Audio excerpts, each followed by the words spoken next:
যে বাজ পাখি এমি মার্টিনেজের হাতের উপর ভর করে আর্জেন্টিনা বিশ্বজয় করলো, সেই এমি একদিনে এই জায়গায় আসেননি। 2014 বিশ্বকাপের ফাইনালে যখন মেসি, আগুয়েরোরা জার্মানির বিপক্ষে বিশ্বকাপের একটা ট্রফির জন্য লড়াই করছেন, তখন এমি মার্টিনেজ তার পরিবারের জন্য বারবিকিউ রান্না করছিলেন। তার ঠিক 4 বছর পর রাশিয়া বিশ্বকাপের সময় এমি তার ভাইয়ের সাথে গ্যালারিতে উপস্থিত ছিলেন। সেদিন মেসিদের খেলতে দেখে তিনি তার ভাইকে বলেছিলেন, 2022 বিশ্বকাপে আমি দলের গোলবার সামলাবো, দেখে নিও। হয়েছেও তাই। ইতিহাস সৃষ্টি করে সামলেছেন গোলবার। বিশ্বকে দেখিয়ে দিয়েছেন তিনি আসলে কে। তার প্রতি করা সকল অবহেলা তিনি ফিরিয়ে দিয়েছেন জয়ের মালা দিয়ে। অথচ তার গল্পটা কিন্তু এত সহজ ছিল না। কৈশোর শেষে যোগ দেওয়া ক্লাব আর্সেনালেই অবহেলিত হয়ে পড়েছিলেন তিনি। সেই এমি মার্টিনেজই এখন বিশ্বমঞ্চে আর্জেন্টিনার নায়ক, গোলবারের অতন্দ্র প্রহরী। 2012 সালে এমি যখন ইংলিশ ক্লাব আর্সেনালে যোগ দিয়েছিলেন, তখন তার বয়স ছিল সবেমাত্র 17 বছর।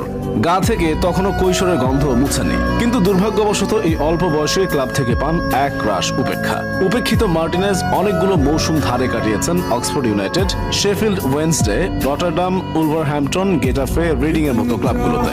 অবশেষে 2020 সালে অবহেলিত এমির সুযোগ আসে, তাও আর্সেনালের নিয়মিত গোলরক্ষক বার্ন্ড লেনোর চোটের সুবাদে।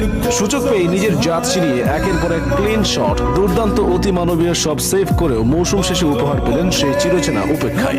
ক্লাবের পক্ষ থেকে ভালো খেলার সবচেয়ে বড় পুরস্কার ছিল আর্সেনাল তাকে বিক্রি করে দেয় অ্যাস্টন ভিলার কাছে। অ্যাস্টন ভিলায় যোগ দেওয়ার পর আর্জেন্টাইন বাজপাখি স্কাই স্পোর্টসকে দেওয়া এক সাক্ষাৎকারে আর্সেনালের উপর কিছুটা ক্ষোভ প্রকাশ করে বলেছিলেন, আমি এখনো আর্সেনালের সবকিছুই ভালোবাসি এবং তাদের খেলাও দেখি। কিন্তু আমার মনে হয়েছিল আমাকে যেমন বিশ্বাস করার কথা, তেমন বিশ্বাসটা তারা আমার প্রতি কখনোই রাখত না।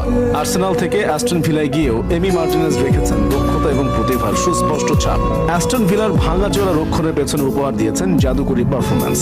এমন ভঙ্গুর রক্ষণভাগ নিয়েও মৌসুম শেষে গোলরক্ষকদের মধ্যে সবচেয়ে বেশি ফ্যান্টাসি লিগ পয়েন্ট এমির পক্ষেই কথা বলে।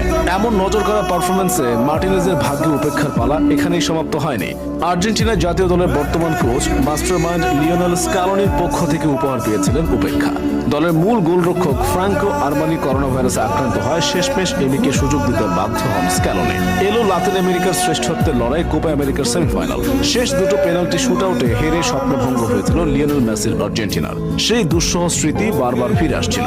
কিন্তু আর্জেন্টাইন বাজপাখি সেসব তুড়িতে উড়িয়ে দেন 3টি পেনাল্টি সেভ করে।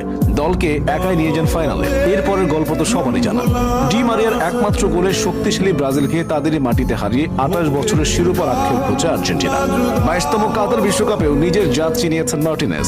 গ্রুপ পর্বের ম্যাচে আশ্চর্যজনকভাবে সৌদি আরবের কাছে হেরে গেলেও বাকি অধ্যায়টা বেশ মসৃণভাবেই সামলেছেন। কোয়ার্টার ফাইনালে পেনাল্টি শুটআউটে দুর্দান্তভাবে প্রথম দুটো পেনাল্টি ঠেকিয়ে দিয়ে নেদারল্যান্ডসকে কার্যত ম্যাচ থেকে ছিটকে দেন এমি মার্টিনেজ। সেমিফাইনালে ক্রোয়েশিয়ার বিপক্ষে রেখেছেন ক্লিন শিট।